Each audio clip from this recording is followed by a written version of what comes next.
Buongiorno, oggi prepareremo insieme utagano, un piatto tipico di antiche origini contadine, preparato nel comune di Aragona durante il periodo della Pasqua. La pietanza veniva consumata dai contadini e dai minatori del posto per il loro sostentamento giornaliero, avendo un alto valore nutrizionale. Il suo nome deriva dall'uso di un particolare contenitore di coccio usato per la cottura e chiamato appunto tagano. Ancora oggi la tradizione vuole che il sabato santo le famiglie, adulti e bambini si riuniscano attorno al proprio focolare di casa per preparare questo piatto unico e tutti insieme assistono alla sua cottura che viene fatta all'interno di un forno a legna. Per consumarlo bisognerebbe aspettare la Pasquetta, una festosa scampagnata mangereccia, ma già la tavola di Pasqua lo vede protagonista. A questo piatto è dedicata la sagra del tagano.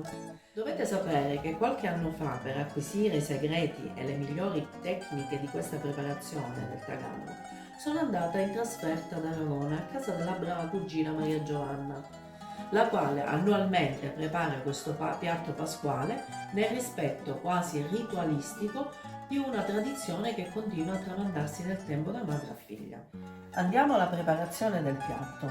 Per preparare il tagano occorrono 1 chilo di pasta tipo rigatoni, 60 uova, 500 g di carne macinata di manzo, del prezzemolo, sale, un cucchiaio di cannella, un cucchiaio di zafferano, 2 uova, 1 chilo di pecorino grattugiato, olio di arachidi per friggere, pepe, 1 chilo di tuma.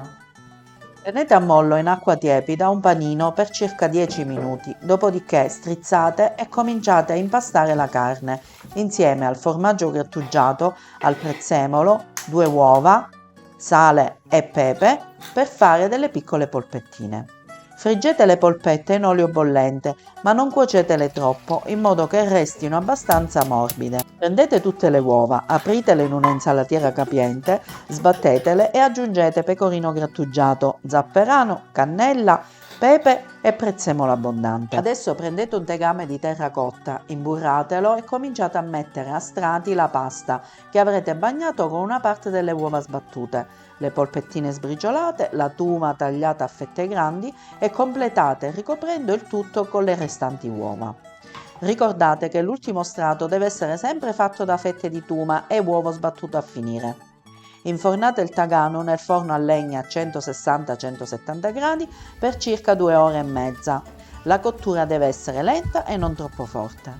Finito, scopriamo come sono venuti.